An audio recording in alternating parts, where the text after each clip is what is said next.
Guys, like so many of you, my heart is heavy in the wake of the terrifying and reprehensible acts of terror in our nation's capital on Wednesday. I spent the last couple days just praying about what do we do? What do we say? How do we help? We grieve the loss of life. We're saddened by the attack on our democracy. We're shell shocked that something like this could come from the enemy within. And many of us fear what it all means for our country. Maybe like many of you, I found myself tearfully praying and begging God for our country more on Wednesday than I ever have. And perhaps that's the problem. I now have a better understanding of what Paul was talking about in 1 Thessalonians when he said pray continually, because I watched the news and I paced around my house and I asked God to intervene. It seemed like all day long. There's a lot of blame and finger pointing happening in hours since those awful moments that we watched in American history. That's understandable when we have so many unanswered questions and fears and concerns.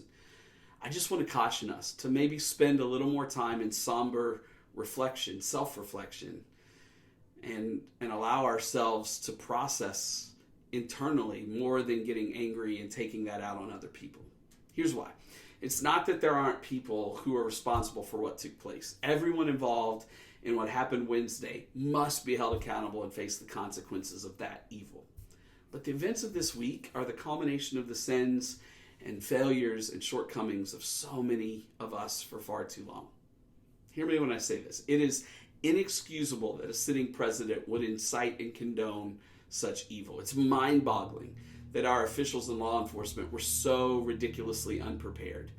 It's sickening to watch self-proclaimed patriots storm our Capitol, make a mockery of our democracy, and strike fear into the hearts of our country. It's appalling to see the disparity between how law enforcement responded so differently to this mob than it has in the past to ones of different color. None of these things are okay. However, Wednesday's attack wasn't just a random event, nor should it have come as a surprise to any of us. The temperature in our nation and the tension that we felt has been alarmingly high for such a long time. The hateful rhetoric, the conspiracy theories, the skepticism of truth, the villainization of those with opposing ideas, and the escalation of violence on all sides has been on the verge of boiling over for a long time. And the blame falls on all of us. Each side of the political aisle, lawmakers, law enforcement, media outlets, social media, conservatives and liberals, wealthy and poor, natural-born citizens and immigrants, legal and illegal, people of every skin color, whether you're pro-life or pro-choice, whether you're an atheist or a member of a church. Yes, even the church. We've been complicit in adding fuel to the fire that erupted this week. There are definitely fingers to be pointed and justice to be served and blame to be cast, but make no mistake about it, the responsibility lies in the hands of every single American, not solely on the shoulders of one person or one party or one group. You see, whether we're guilty of spreading lies, hatred, and vitriol with our mouths or our keyboards, or whether we're guilty of sitting silently on the sidelines, ignoring and excusing, condoning, and even justifying bad behavior, we all should know better. We all could have done better.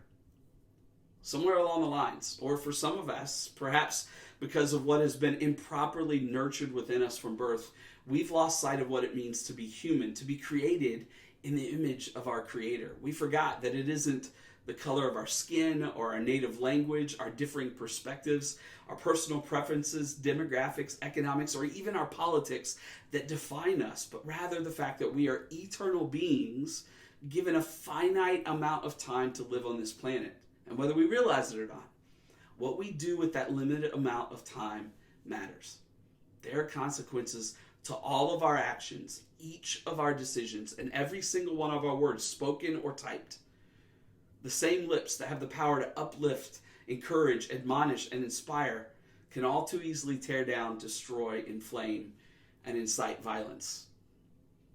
It's true that the words of our president, elected officials, and leaders matter. They really do. It's undeniable that the actions of our law enforcement and judicial system must be held accountable. It is without question that our government has failed to live up to the high standard that our democracy demands of it.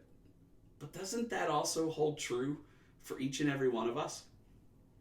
Is it possible that our failure to individually live up to a higher standard has created a trickle-up effect that now has infected and invaded the people that we have elected and chosen to lead us? Might it be true that the reason our leaders fail to live up to our expectations of them is that we're no longer holding ourselves to the standard that we claim is really important to us? How can we form a more perfect union if we're all too busy placing blame on someone else to see our own shortcomings and acknowledge our own hypocrisy? There are those who will be held accountable for their direct roles that they played in Wednesday's attack, and we must demand that. But all of us need to sit back and evaluate our own flaws and failures if we're ever going to have a chance to find healing. I heard this phrase a long time ago that has stuck with me. Hurting people hurt people. I'm afraid that in our fear and our anger and our own hurt, we've lost sight of the beauty of what makes our democracy so special. We're a nation filled with people with a wide range of backgrounds, of perspectives and opinions and ideas, and the freedoms that each of us hold dear apply to the other side. Diversity is part of what makes us so great, yet so many of us have wrestled with that and struggled with that. We've allowed a handful of people, maybe in their lust for power or in their own insecurities, to cause us to give into those fears. They have capitalized on our greatest fears and begun to pit us against one another, causing us to view each other as an enemy to fear rather than a fellow citizen to respect and learn from. Here's the problem. When we lose sight of the beauty of diversity, fear and hurt quickly devolve into anger and hate. And I think that's where we are, isn't it? Make no mistake, people on every side of this disagreement and argument and every side of the political aisle, we're all hurting. We're a nation of hurting people right now. And in the midst of all of our confusion and our pain and our heartache and our brokenness and our fears, we've lost our way. We've aimed our vitriol and anger at other people because we have lost sight that we're broken and hurting too. We've forgotten how to communicate with one another. We've stopped leading with grace and humility. We've lost sight of the fact that we can love people who think differently than we do, and we can debate without hate. And in the moments where we're most afraid, those moments are when we often do things that we never thought we would do, and we become people that we never thought we would become. All of us have been there. Our insecurities, our fears, our heartaches, our pain, and our anger, when capitalized on, when people capitalize on that, we often do things we regret and wish we wouldn't have. Guys, healing only comes when we sit down with other hurting people that think differently than we do and listen to them, genuinely listen to them and share with them and find common ground as being broken human beings that can respect one another even if we're different. I would argue that it's only then that we can stop hurt from escalating into hate.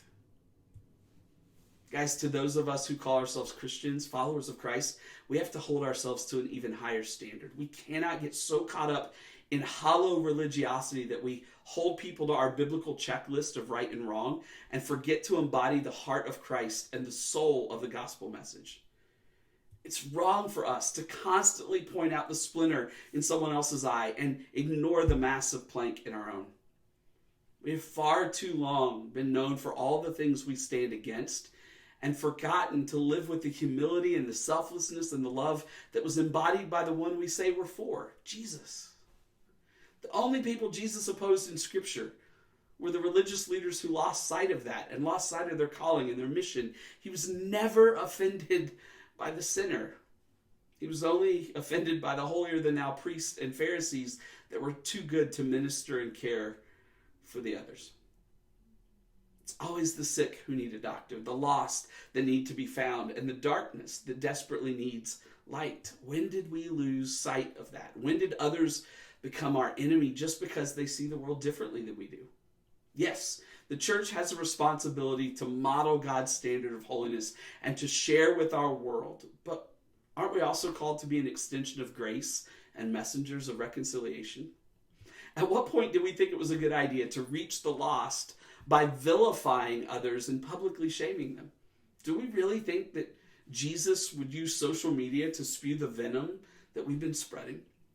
Isn't it dangerous to think that we're on the right side of politics simply because a certain leader checks moral boxes that we think the church deems important, while we blatantly ignore the hateful, immoral, and ungodly behaviors of those same leaders? Isn't that short-sighted? Isn't that hypocritical? We must not ignore, condone, justify evil or sin. We can't excuse it. Part of being light in darkness is illuminating the shameful things that are hidden so that repentance can occur. But we must be careful, very careful, not to hypocritically call out the sins of others while we hide or ignore our own. We must not forget that we are all broken. I mean, Paul said it in Romans chapter 3 that all of us have sinned and fall short of God's standard for humanity. That's why Jesus came. So if we put our hope, place our trust, or pledge our allegiance to man, we'll always be disappointed because every one of us is broken. That's precisely the reason why we have to care more about being identified with Christ than we care about being identified with individual political parties or leaders. Perhaps it's our loyalty to the things of earth that has done the most damage to our reputation for the things of God. Maybe the reason no one wants to hear what we're saying is because our actions, our words, and behaviors no longer highlight the good news of the gospel that God promised would return void. I mean, if the message of the gospel hasn't changed or lost its power, and it hasn't, yet the world is continuing to fall apart and crumble around us, then the only explanation is that we've stopped living out and sharing the gospel altogether. If the gospel isn't the problem, we are. I think that's why the Apostle Paul reminded the church in Ephesus that their fight wasn't against flesh and blood, but against principalities and powers of the air. In other words, we do have an enemy, but that enemy is not our neighbor or people of a different race or the other political party or even people who see the world differently than we do. Our enemy is Satan, and his job is to get us to forget that he's the enemy and cause us to turn on our fellow man. When that happens, we cease to be the church that's sharing the hope of Jesus with the world, and instead we become part of the tension that inevitably leads and adds to the brokenness and chaos of our world. Yeah, our hearts are heavy. We're broken and scared and confused and worried about what's going to come next. But I pray that our hearts are heavy for the right reasons. We should be sad at the loss of life and angry at the siege on our democracy. And we should be embarrassed by what played out in front of the entire world to see on Wednesday.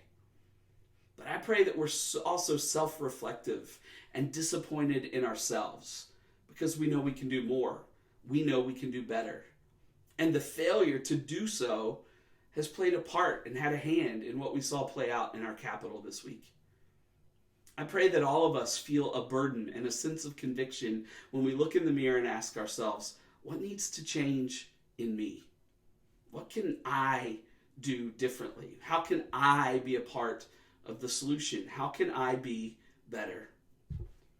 Only then, when each of us takes up that challenge individually, will we ever collectively be able to be a truly healthy nation. Lord, let it begin in me.